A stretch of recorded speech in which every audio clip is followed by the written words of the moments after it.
Hello दोस्तों, कैसे हैं आप सभी दोस्तों को जय हिंद, वंदे मातरम।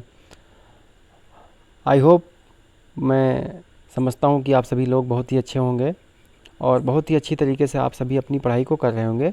और एसएससी जीडी सन 2025 का जो फॉर्म आने वाला है उसके लिए बहुत ही अच्छी तरीके से आप लोग मेहनत कर रहे होंगे, क्योंकि आप सभी को पता ही है कि जो है इस बार कितनी कट ऑफ गई है एसएससी जीडी की। तो आप लोग अच्छी तरीके से मेहनत करें और आप लोग भी एसएससी जीडी सन 2025 में आप एक वर्दी धारक बन जाएं और आप सभी को एक फ़ौज में फ़ौजी कहलाएं। तो दोस्तों, आप सभी के लिए मैं ये वीडियो लेकर आया हुआ हूँ। जो प्रीवियस ईयर का पेपर जो हुआ था एसएससी जीडी का 26 फरवरी सन 2024 का, जो फोर्थ शिफ्ट हुआ था, उसमें से हमने हिंदी के 20 प्रश्न निकाले हैं और आप सभी को प्रैक्टिस सेट के रूप में लेकर आया हूँ। आप सभी के लिए प्रैक्टिस सेट इससे पहले हमने 2 करवाई है और ये आप सभी के लिए प्रैक्टिस सेट नंबर 3 है, जो आप सभी एसएससी जीडी वाले भाइयों के लिए बहुत ही महत्वपूर्ण होने वाली है। तो जो भी भाई हमारी इस वीडियो को देख रहे हैं उनसे ये अनुरोध है कि वीडियो को बिल्कुल भी स्किप मत कीजिए और वीडियो को अंत तक देखिए, क्योंकि वीडियो आप सभी के लिए बहुत ही महत्वपूर्ण होने वाली है। क्योंकि आप सभी को प्रीवियस ईयर से ये पता चलता है कि कैसा पेपर पूछा गया था, किस टॉपिक पे प्रश्न आए थे, कैसा आया था। तो ये सारी चीज़ें आप सभी को मालूम हो जाएंगी इस वीडियो से। तो दोस्तों, वीडियो को बहुत ही अंत तक देखिएगा, वीडियो को बिल्कुल भी स्किप मत करें। तो चलते हैं दोस्तों प्रश्न की तरफ। यहाँ पे पहला प्रश्न जो पूछा गया था आप सभी से हिंदी का, तो यहाँ पे जो पूछा गया था प्रश्न नंबर 1 था कि जो है दिए गए विकल्पों में से 3 विकल्प त्रुटि युक्त हैं। 3 विकल्प जो है इसमें त्रुटि युक्त हैं, जबकि एक सही है। सही विकल्प का आप सभी को चयन करना था। इसने दिया था कि सही विकल्प का चयन करें। तो हम पढ़ते हैं कौन सा विकल्प इसमें से सही है, और इसमें से 3 गलत हैं और एक सही है। तो सही वाले विकल्प का आप सभी को चयन करना था। आइए देखते हैं। तो उसने मेरा गाना देखा और घर देखा। गाना कोई देखने वाली चीज़ होती है क्या? उसने मेरा घर सुना और गाना देखा। घर कोई सुनने वाली चीज़ है। उसने मेरा गाना सुना और घर देखा, हाँ ये सही हो सकता है। उसने मेरा गाना और घर देखा, ये भी बहुत गलत है। तो दोस्तों, आप सभी का जो राइट आंसर हो जाएगा ये गलत हो जाएगा, ये गलत हो जाएगा, ये गलत हो जाएगा। जो आपका राइट आंसर हो जाएगा और ऑप्शन नंबर 3 आपका जो है राइट हो जाएगा। उसने मेरा गाना सुना और घर देखा। उसने मेरा गाना सुना और घर देखा, ये आपका राइट आंसर हो जाएगा। ऑप्शन नंबर 3 आपका जो है राइट हो जाएगा। चलते हैं प्रश्न नंबर 2 की तरफ। यहाँ पे आप सभी से पूछा गया था कि जो है दिए गए वाक्य में रेखांकित शब्द के लिए सही वर्तनी ज्ञात कीजिए। यहाँ पे एक शब्द जो है वो रेखांकित किया हुआ है, जो एक सेंटेंस के अंदर है कि जो है श्यामा दफ्तर के लिए निकल गई। तो यहाँ पे जो दफ्तर है, ये जो दिया हुआ दफ्तर, ये जो है रेखांकित किया है, उसका जो है हमें ये गलत लिखा हुआ है। इसका हमें सही वर्तनी ज्ञात करनी थी, इसकी सही वर्तनी ज्ञात करनी थी। तो इसका जो ऑप्शन थे ये दफ्तर, दफ्तर, दफ्तर, दफ्तर। तो जो आपको वर्तनी है वो आपको देखनी है कि कौन सी सही लिखी हुई है। तो यहाँ पे जो आपका राइट आंसर हो जाएगा वो हो जाएगा ऑप्शन नंबर 4, क्योंकि दफ्तर में आधा फा होता है, दा पूरा होता है, ता पूरा होता है, रा पूरा होता है।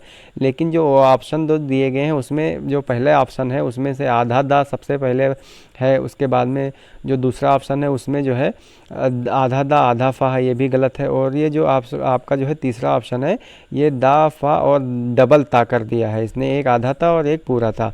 तो यहाँ पे ये भी जो है गलत है। लेकिन ऑप्शन नंबर 4 जो है ये बिल्कुल सही लिखा हुआ है।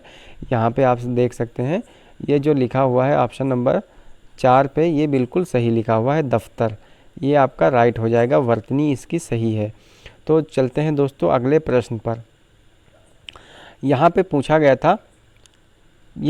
था कि दिए गए वाक्य में रेखांकित शब्द का अविलोम शब्द ज्ञात कीजिए। यहाँ पे आपसे विलोम शब्द पूछा था उसने कि जो है दिए गए वाक्य में रेखांकित शब्द का विलोम शब्द ज्ञात करना था। तो यहाँ पे एक वाक्य दिया गया था, वो वाक्य था कि नदी कलकल करती हुई बहती है। नदी जो है कलकल करती हुई बहती है। कलकल के माने आप सभी को पता होना चाहिए। कलकल यानी कि चहल पहल करने वाली, बहुत ही जिसकी मतलब जो उछल कूद ज़्यादा करती है उसे क्या बोलते हैं? कलकल बोलते हैं। तो यहाँ पे जो इसका जो ऑप्शन था वो ऑप्शन एक था शिष्ट, ऑप्शन 2 था सामान्य, ऑप्शन 3 था शांत और ऑप्शन 4 था ढीला। तो ये जो कलकल है इसका विलोम शब्द क्या हो जाएगा? इसका विलोम शब्द हो जाएगा आपका ऑप्शन नंबर 3, शांत इसका विलोम शब्द हो जाएगा। ऑप्शन नंबर 3 इसका विलोम शब्द हो जाएगा। ये आपका राइट आंसर हो जाएगा ऑप्शन नंबर 3। कलकल जो ज़्यादा चहल पहल करते हैं उसे कलकल बोलते हैं, और जो एकदम शांत है, जो कहीं नहीं चहलकदमी करती है, उसे क्या बोलते हैं? उसे शांत बोलते हैं। तो ये आपका इसका कलकल का विलोम शांत हो जाएगा। चलते हैं अगले प्रश्न पर। दोस्तों यहाँ पे पूछा गया था कि निम्नलिखित प्रश्न में 4 विकल्पों में से उस विकल्प का चयन करें जो दिए गए शब्द के पर्यायवाची शब्द का सही विकल्प है। यहाँ पे पर्यायवाची से आपको प्रश्न पूछा था, आपको पर्यायवाची बताना था कि जो है नियति, जो है नियति का जो है यहाँ पे पर्यायवाची पूछा था। इसने नियति का पर्यायवाची पूछा था। यहाँ पे जो नियति का जो है पर्यायवाची पूछा गया था कि जो हमारी नियति में होगा वही हमें मिलता है। जो हमारी नियति में होगा वही हमें मिलता है। तो यहाँ पे जो नियति लिखा हुआ कोष्ठक के अंदर, इसका हमें पर्यायवाची बताना था। तो इसके जो ऑप्शन थे वो ऑप्शन 1 था योशिता, ऑप्शन 2 था वनिता, ऑप्शन 3 था प्रारब्ध और ऑप्शन 4 था निदाघ। तो आप सभी को पता ही होगा इसका राइट आंसर क्या हो जाएगा? इसका राइट आंसर हो जाएगा ऑप्शन नंबर 3। इसका राइट आंसर हो जाएगा ऑप्शन नंबर 3 प्रारब्ध। नियति का जो है पर्यायवाची प्रारब्ध होता है। इसका राइट आंसर हो जाएगा ऑप्शन नंबर 3। ये बिल्कुल सही जवाब हो जाएगा। चलते हैं दोस्त अगले प्रश्न पर। और यहाँ पे दोस्त पूछा गया था प्रश्न नंबर 5 में कि निम्नलिखित प्रश्न में 4 विकल्पों में से उस विकल्प का चयन करें जो रिक्त स्थान के सही स्त्रीलिंग वाला विकल्प हो। रिक्त स्थान के लिए सही स्त्रीलिंग वाला विकल्प हो। तो आप सभी को एक उचित शब्द चुनना है इसमें से। यहाँ पे पहले आपको रिक्त स्थान पढ़ लेना है कि क्या था कि तुम्हारे ठीक ना होने की मुझे बहुत देरी से मिली। क्या बहुत देरी से मिली? अवस्था बहुत देरी से मिली, स्वास्थ्य बहुत देरी से मिली, खबर बहुत देरी से मिली या कहानी बहुत देरी से मिली। कहानी भी स्त्रीलिंग है लेकिन ये इस सेंटेंस के लिए सही नहीं है, इस वाक्य के लिए सही नहीं है। स्वास्थ्य देरी से नहीं मिलती, स्वास्थ्य होता है, स्वास्थ्य होती नहीं है। और अवस्था ये भी स्त्रीलिंग है लेकिन यहाँ पे सटीक नहीं है, क्योंकि यहाँ पे जो है खबर जो है मिलती है वो भी देरी से मिलती है। तो तुम्हारे ठीक ना होने की खबर मुझे बहुत देरी से मिली। इसका राइट आंसर हो जाएगा ऑप्शन नंबर 3। आपका राइट आंसर हो जाएगा ऑप्शन नंबर 3। ये आपका सही जवाब हो जाएगा। चलते हैं दोस्तों अगले प्रश्न पर। प्रश्न नंबर 6 आपसे पूछा गया था कि निम्नलिखित वाक्य में उचित पर्यायवाची शब्द का चयन करें, रिक्त स्थान की पूर्ति करें। निम्नलिखित वाक्य में उचित पर्यायवाची शब्द का चयन करके रिक्त स्थान की पूर्ति करें। तो यहाँ पे जो है आपसे पूछा था कि दुख के वक्त में उसे दिलासा दो। तो यहाँ पे जो दिलासा है इसका जो है पर्यायवाची पूछा था। दिलासा का पर्यायवाची क्या हो जाएगा? तो इसका जो ऑप्शन था वो ऑप्शन 1 था निचोड़, ऑप्शन 2 था सांत्वना, ऑप्शन 3 था परिमल और ऑप्शन 4 था मन भावना। तो आप सभी को पता होगा इसका राइट आंसर क्या हो जाएगा? इसका राइट आंसर हो जाएगा ऑप्शन नंबर 2 सांत्वना, यानी कि दिलासा। दिलासा का जो राइट आंसर हो जाएगा पर्यायवाची का वो हो जाएगा सांत्वना। ये ऑप्शन नंबर 2 आपका राइट हो जाएगा। ऑप्शन नंबर 2 आपका राइट हो जाएगा। ऑप्शन नंबर 2 आपका सही जवाब हो जाएगा। दिलासा का जो पर्यायवाची है वो हो जाएगा सांत्वना। चलते हैं अगले प्रश्न पर। दोस्तों प्रश्न नंबर 7 पूछा गया था कि निम्नलिखित प्रश्न में 4 विकल्पों में से उस विकल्प का चयन करें जो दिए गए मुहावरे के अर्थ को सर्वश्रेष्ठ रूप से व्यक्त करता है। यहाँ पे आपसे मुहावरा पूछा था कि मुहावरे का अर्थ क्या होगा। मुहावरा ये था कि गप्पे लड़ाना। ये आपसे मुहावरा पूछा था, गप्पे लड़ाना, इसका अर्थ क्या होगा। ऑप्शन इसका था कि बेकार की बातें करना, अत्यंत पिर्र होना, परेशान करना, बड़ी बड़ी बातें बनाना। तो दोस्तों आप सभी का जो राइट आंसर हो जाएगा, आप सभी को पता होगा कि इसका राइट आंसर होगा कि जो है बेकार की बातें करना। बेकार की बातें करना इसका सही जवाब हो जाएगा। इसका राइट आंसर हो जाएगा गप्पे लड़ाना, यानी कि बेकार की बातें, फिजूल की बातें करना। कि फला व्यक्ति बेकार की बातें कर रहा है, गप्पे लड़ा रहा है, तो इसका राइट आंसर हो जाएगा ऑप्शन नंबर 1। चलते हैं अगले प्रश्न पर। दोस्तों यहाँ पे पूछा गया था कि दिए गए विकल्पों में से शुद्ध वर्तनी वाले विकल्प का चयन करें। दिए गए विकल्पों में से शुद्ध वर्तनी वाले विकल्प का चयन करना था आप सभी को। तो आप सभी को सबसे पहले इन चारों ऑप्शन को पढ़ना है कि किस में जो है एकदम शुद्ध लिखा हुआ है।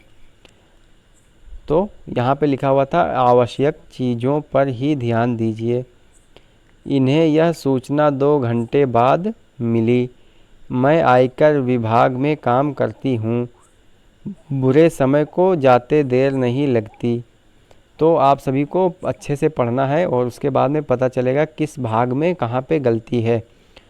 तो दोस्तों आप देख सकते हैं कि यहाँ पे जो इन्हें यह सूचना 2 घंटे बाद मिली, ये जो मिली में है यहाँ पे गलती है। मिली छोटी ई की पाई से लिख दिया है इन्होंने।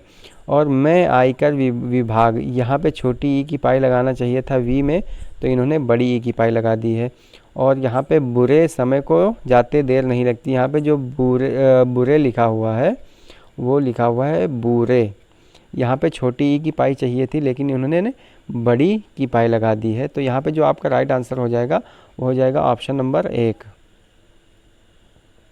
ऑप्शन नंबर 1 आपका सही जवाब हो जाएगा कि आवश्यक चीज़ों पर ही ध्यान दीजिए। इसमें कोई गलती नहीं है, कोई जो है त्रुटि नहीं है, ये शुद्ध एकदम लिखा हुआ है। चलते हैं अगले प्रश्न पर। दोस्तों यहाँ पे पूछा गया था कि निम्नलिखित वाक्य में रेखांकित भाग के लिए एक सार्थक शब्द ज्ञात कीजिए। यहाँ पे एक सेंटेंस, एक वाक्य दिया गया है और उसमें से कुछ भाग पर जो है रेखांकित है, उसका जो है हमें सार्थक शब्द ज्ञात करना था। तो यहाँ पहले पढ़ते हैं कि कातिल का अपराध माफ़ करने योग्य नहीं है। कातिल का अपराध माफ़ करने योग्य नहीं है। तो यहाँ पे जो लिखा हुआ है माफ़,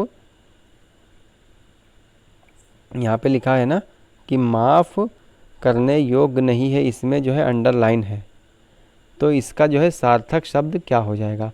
तो इसका जो ऑप्शन है अदम्य, ऑप्शन 2 अनैतिक, ऑप्शन 3 क्षम्य और ऑप्शन 4 अक्षम्य। तो जो माफ़ करने योग्य नहीं है उसे क्या बोलते हैं, उसे बोलते हैं ऑप्शन नंबर 4 पे लिखा हुआ है कि अक्षम्य। जो क्षमा करने योग्य नहीं है, जो जिसे माफ़ नहीं किया जा सकता है, उसे क्या बोलते हैं, अक्षम्य बोलते हैं। और जिसे माफ़ किया जाता है उसे बोलते हैं क्षम्य। तो यहाँ पे जो आपका राइट आंसर हो जाएगा वो हो जाएगा ऑप्शन नंबर 4। जिसे माफ़ नहीं करें उसे क्या बोलते हैं, अक्षम्य, और जिसे माफ़ करते हैं उसे क्या बोलते हैं, क्षम्य। तो दोस्तों चलते हैं अगले प्रश्न पर। प्रश्न नंबर 10 पूछा गया था कि निम्नलिखित प्रश्न में 4 विकल्पों में से उस विकल्प का चयन करें जो दिए गए मुहावरे का सही अर्थ वाला विकल्प हो। यहाँ पे मुहावरे से क्वेश्चन पूछा गया था कि यहाँ पे जो पूछा गया था कि वो था कि चेहरे पर हवाइयाँ उड़ना। चेहरे पर हवाइयाँ उड़ना, इसका जो है अर्थ क्या होगा। खुशामद करना, चालाकी करना, भाग जाना, घबरा जाना। तो आप सभी को पता ही होगा कि चेहरे से हवाइयाँ उड़ना, इसका राइट आंसर क्या हो जाएगा। इसका राइट आंसर हो जाएगा ऑप्शन नंबर 4 घबरा जाना। ये आपका राइट आंसर हो जाएगा। और इसी तरीके से आप सभी को प्रश्न पूछे गए थे। तो दोस्तों आप सभी को इसी टॉपिक से सवाल तैयार कर लेने हैं और अच्छे से जो है आप अपनी तैयारी करें। और हमारी जो भी भाई वीडियो देख रहे हैं उनसे अनुरोध है कि प्लीज़ हमारे वीडियो को जो है लाइक करें, हमारी वीडियो को अपने सभी दोस्तों में शेयर करें और हमारे चैनल WR क्लासेस को सब्सक्राइब करें।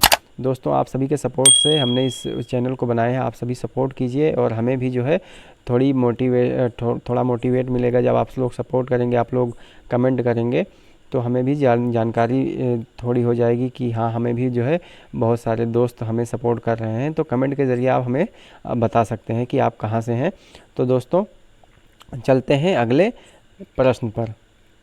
यहाँ पे पूछा गया था प्रश्न नंबर 11 में कि दिए गए वाक्य में रेखांकित शब्द का विलोम शब्द ज्ञात कीजिए। यहाँ पे जो है आपसे विलोम शब्द पूछा गया था कि विलोम एक सेंटेंस दिया गया था और उसमें एक अंडरलाइन थी, उसका एक शब्द था उसमें अंडरलाइन थी और उस शब्द का विलोम शब्द पूछा गया था।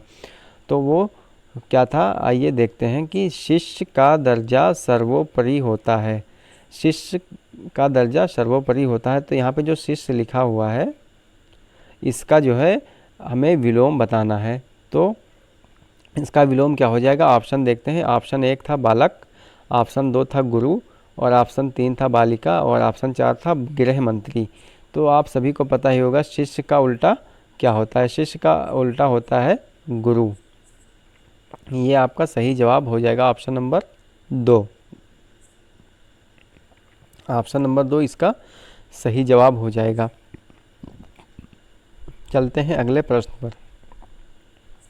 दोस्तों प्रश्न नंबर 12 में पूछा गया था कि जो है दिए गए वाक्य में रेखांकित शब्दों के लिए सही शब्दों वाले विकल्प का चयन करें।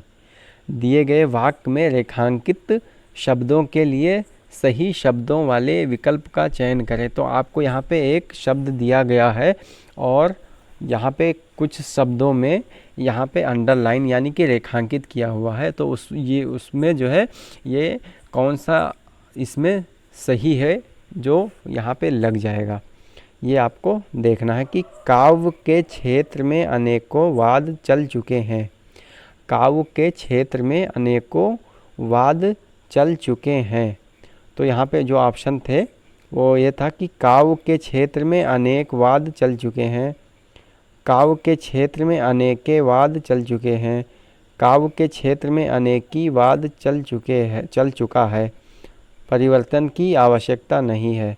तो आप सभी को पता ही होगा कि यहाँ पे ये भी गलत लिखा हुआ है, परिवर्तन की आवश्यकता है इसमें, क्योंकि यहाँ पे जो है ऑप्शन ये जो आपको यहाँ पे दिया गया है ये अनेकों खुद ही एक अनेक जो है एक का जो है बहुवचन होता है, अनेकों का अनेक का कोई बहुवचन ही नहीं है। तो ये भी यहाँ पे गलत लिखा हुआ है। और यहाँ पे जो ये इसमें ऑप्शन नंबर 3 में है यहाँ पे अनेकी ये गलत लिखा हुआ है। ऑप्शन नंबर 2 में अनेकों गलत लिखा अनेके गलत लिखा हुआ है। तो यहाँ पे जो राइट आंसर हो जाएगा ऑप्शन नंबर 1 हो जाएगा। ऑप्शन नंबर 1 में शुद्ध रूप से लिखा हुआ कि काव्य के क्षेत्र में अनेक वाद चल चुके हैं, ये आपका राइट आंसर हो जाएगा। ऑप्शन नंबर 1 आपका राइट आंसर हो जाएगा। तो दोस्तों इस तरीके से सवाल आपसे पूछे जाते हैं, बस अच्छे से पढ़ लेना है और अच्छे से जवाब दे देना है। चलते हैं अगले प्रश्न पर। प्रश्न नंबर 13 यहाँ पे पूछा गया था कि निम्नलिखित प्रश्न में 4 विकल्पों में से उस विकल्प का चयन करें जो दी गई लोकोक्ति का सही अर्थ वाला विकल्प है। यहाँ पे लोकोक्ति से भी एक प्रश्न पूछा गया था कि लोकोक्ति का अर्थ कौन सा सही होगा। यहाँ पे पूछा गया था कि ये लोकोक्ति दी गई थी कि अकेला चना भाड़ नहीं फोड़ सकता, अकेला चना भाड़ नहीं फोड़ सकता। इसके लिए ऑप्शंस जो दिए गए थे वो ये था कि अकेला व्यक्ति कुछ नहीं कर सकता, ऑप्शन 2 था किसी भी चीज़ का नुकसान होना, ऑप्शन 3 था सिर्फ चना नहीं खाना चाहिए, ऑप्शन 4 था किसी भी कार्य को स्वयं ही करना चाहिए। तो आप सभी को पता ही होगा कि इसका राइट आंसर क्या हो जाएगा। इसका राइट आंसर हो जाएगा कि अकेला व्यक्ति कुछ नहीं कर सकता, अकेला चना भाड़ नहीं फोड़ सकता, यानी कि अकेला व्यक्ति कुछ नहीं कर सकता। इसका राइट आंसर हो जाएगा ऑप्शन नंबर 1। ऑप्शन नंबर 1 इसका सही जवाब हो जाएगा। दोस्तों चलते हैं अगले प्रश्न पर। प्रश्न नंबर 14 जो पूछा गया था यहाँ पे वो ये था कि दिए गए वाक्य में रेखांकित भाग के लिए उचित सार्थक शब्द का चयन कीजिए। यहाँ पे एक रेखांकित भाग दिया गया है और उसका जो है सार्थक शब्द, यानी कि यहाँ पे गलत लिखा हुआ और उसका सही शब्द आपको बताना है। यहाँ पे दिया गया है कि श्यामू टाना है, तो टाना तो कोई शब्द होता नहीं है कि टाना क्या है, तो टाना यहाँ पे रेखांकित है और इसका सही शब्द हमें सार्थक शब्द ज्ञात करना है। तो ऑप्शन इसका है, ऑप्शन 1 है टाका, ऑप्शन 2 है नाटा, ऑप्शन 3 है काटा, ऑप्शन 4 है नाटक। तो इसका जो है टाना का जो है सार्थक शब्द हो जाएगा वो हो जाएगा ऑप्शन नंबर 2, ये आपका राइट हो जाएगा नाटा। ये आपका सही जवाब हो जाएगा, ऑप्शन नंबर 2 आपका सही जवाब हो जाएगा, श्यामू नाटा है। चलते हैं अगले प्रश्न पर। प्रश्न नंबर 15 जो पूछा गया था आप सभी से कि निम्नलिखित प्रश्न में 4 विकल्पों में से उस विकल्प का चयन करें जो कोष्ठक में दिए गए शब्द के तद्भव रूप का सही विकल्प है। तद्भव का जो है यहाँ पे प्रश्न पूछा गया था और आप सभी को तद्भव और तत्सम अच्छे से तैयार कर लेना है। कि तद्भव यहाँ पे पूछा गया था कि शादी विवाह के कार्यक्रम में बहुत से लोग गोत्र जाने बिना आगे का कार्यक्रम नहीं करते। तो गोत्र यहाँ पे जो ये कोष्ठक में दिया गया है गोत्र, इसका जो है हम सभी से जो है तद्भव पूछा गया था। तो गोत्र का जो तद्भव था आप सभी को बताना था। उसका जो ऑप्शन था, ऑप्शन 1 था कि गर्दभ, ऑप्शन 2 था ग्रह, ऑप्शन 3 था गोत और ऑप्शन 4 था गौ। तो इसका जो राइट आंसर हो जाएगा ऑप्शन नंबर 2, इसका राइट ऑप्शन नंबर 3 इसका जो है राइट आंसर हो जाएगा गोत। गोत यानी कि कुल, गोत्र ये तत्सम रूप में लिखा हुआ है और गोत बोलते हैं तद्भव। कुल जैसे शादी विवाह में जो कुल होता है ना, उससे जानने के बिना कोई आगे कार्यक्रम नहीं करता है, तो गोत बोलते हैं कुल को। तो गोत्र इसको तत्सम रूप में बोलते हैं और गोत इसको तद्भव रूप में बोलते हैं। दोस्तों ये आप सभी को तैयार कर लेना अच्छे से, तद्भव और तत्सम। चलते हैं अगले प्रश्न पर जो आपसे अनुच्छेद से पूछे गए थे। ये आपका पैराग्राफ से आता है। पैराग्राफ से क्या पूछा गया था कि जो है नीचे दिए गए गद्य में कुछ शब्द छोड़ दिए गए हैं और प्रत्येक रिक्त स्थान के 4 विकल्प दिए गए हैं। इन चारों में से कौन सा विकल्प रिक्त स्थान की पूर्ति करेगा। सबसे पहले आपको जो है गद्यांश को अच्छे से पढ़ना है, अनुच्छेद को अच्छे से पढ़ना है, उसके बाद में अच्छे से सही विकल्प सर्वोत्तम विकल्प चुन के उसका जो है जवाब देना है।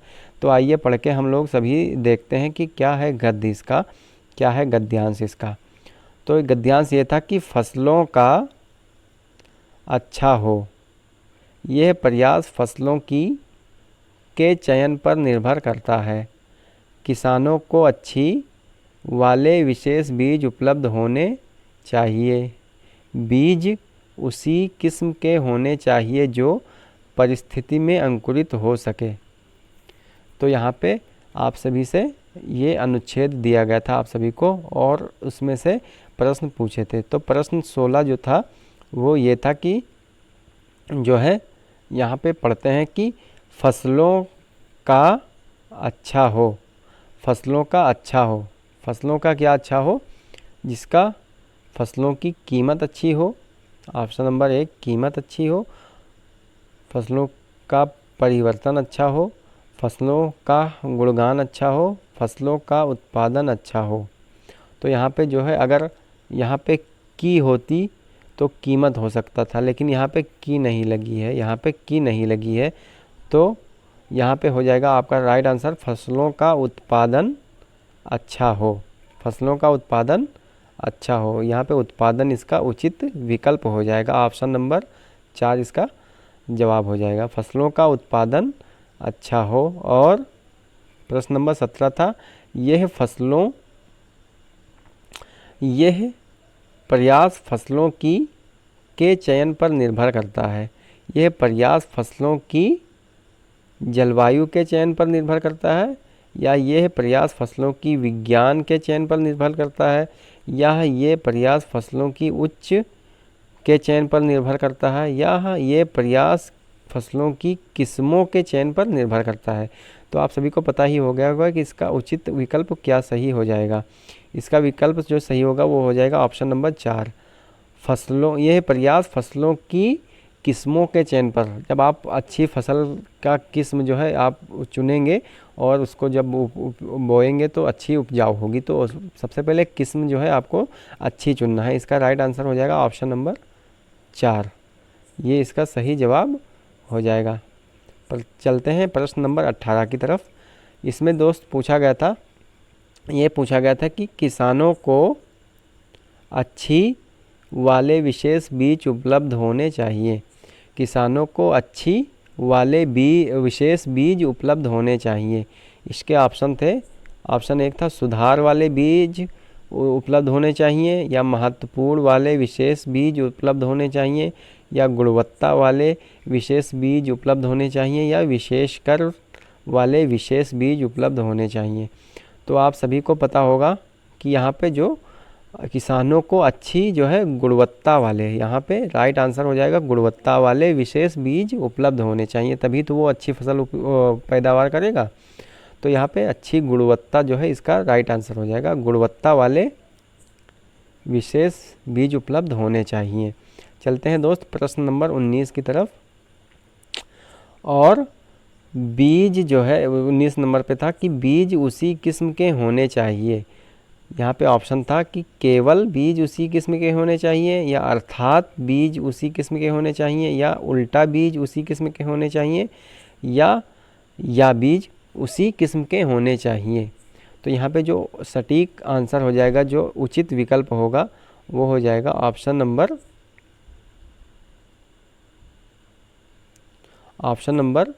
2। यहाँ पे इसका राइट आंसर हो जाएगा अर्थात बीज उसी किस्म के होने चाहिए। यहाँ पे जो ऑप्शन नंबर 2 है वो राइट हो जाएगा। ऑप्शन नंबर 2 अर्थात बीज उसी किस्म के होने चाहिए। चलते हैं अगले प्रश्न पर। इस वीडियो का आखिरी क्वेश्चन आप सभी के स्क्रीन पे, यहाँ पे पूछा गया था कि जो परिस्थिति में अंकुरित हो, तो यहाँ पे जो ऑप्शन था वार्षिक परिस्थिति में अंकुरित हो, प्रतिवर्ष परिस्थिति में अंकुरित हो सके, या अनुकूल परिस्थिति में अंकुरित हो सके, या शताब्दी परिस्थिति में अंकुरित हो सके। तो दोस्तों इसका जो राइट आंसर होगा आप सभी को पता होगा, इसका राइट आंसर हो जाएगा कि ऑप्शन नंबर 3 अनुकूल परिस्थिति में अंकुरित हो सके। इसका राइट आंसर हो जाएगा ऑप्शन नंबर 3 अनुकूल परिस्थिति में अंकुरित हो सके। तो दोस्तों इस तरीके से आप सभी से सवाल पूछे गए थे और आप सभी ने अच्छे से उत्तर दिए थे इसका। और बहुत सारे भाइयों ने हमारे जो है सन 2023-24 में जो है जिसका भी आ गया है फिज़िकल में, वो आप मेडिकल की या उसमें जो है फिज़िकल की तैयारी कर रहा है, उसके बाद में मेडिकल की तैयारी करेगा। तो दोस्तों इसी तरीके से आप सभी से सवाल पूछे गए थे हिंदी के। तो आप सभी लोग यहाँ से जो है आप अपना जो है स्त्रीलिंग और लिंग से जो है आप लोग प्रश्न तैयार कर लीजिए। तत्सम, तद्भव, विलोम और पर्यायवाची, लोकोक्ति, मुहावरे और वर्तनी, ये सारी चीज़ें आप सभी लोग तैयार कर लीजिए। और आप लोग भी अच्छे से जो है सन 2025 की तैयारी करें और अच्छे से आप एग्ज़ाम क्रैक कर सकें। हिंदी में आपके 20 में 20 ज़रूर आ जाएंगे, क्योंकि ज़्यादा टफ़ नहीं पूछी गई थी हिंदी, और ऐसे ही पूछी जाएगी। हाँ, क्योंकि जीडी के पेपर में ऐसे ही पूछी जाती है। तो दोस्तों अगर हमारी वीडियो पसंद आई हो तो वीडियो को प्लीज़ हमारी जो है लाइक करें, और हमारी जो है वीडियो को अपने सभी दोस्तों में शेयर करें, और हमारे चैनल WR क्लासेस को सब्सक्राइब करें और बेल आइकन दबाएं, ताकि आने वाली हर वीडियो की अपडेट आपको सबसे पहले मिलती रहे। तो दोस्तों इसी तरीके से हम आपके लिए जो है प्रैक्टिस सेट करवाते रहेंगे। हिंदी का जो है जो पिछला जो है अभी पेपर हुआ है सन 2023-24 में SSC GD का, उसमें कि हम हर शिफ्ट में कहीं ना कहीं से जो है जो शिफ्टें हुई थी उसमें से 20-20 प्रश्न आप सभी के लिए लाते रहेंगे। तो दोस्तों हम मिलते हैं अगले प्रैक्टिस सेट के साथ अगली वीडियो में। तब तक के लिए थैंक यू। जय हिंद, जय भारत।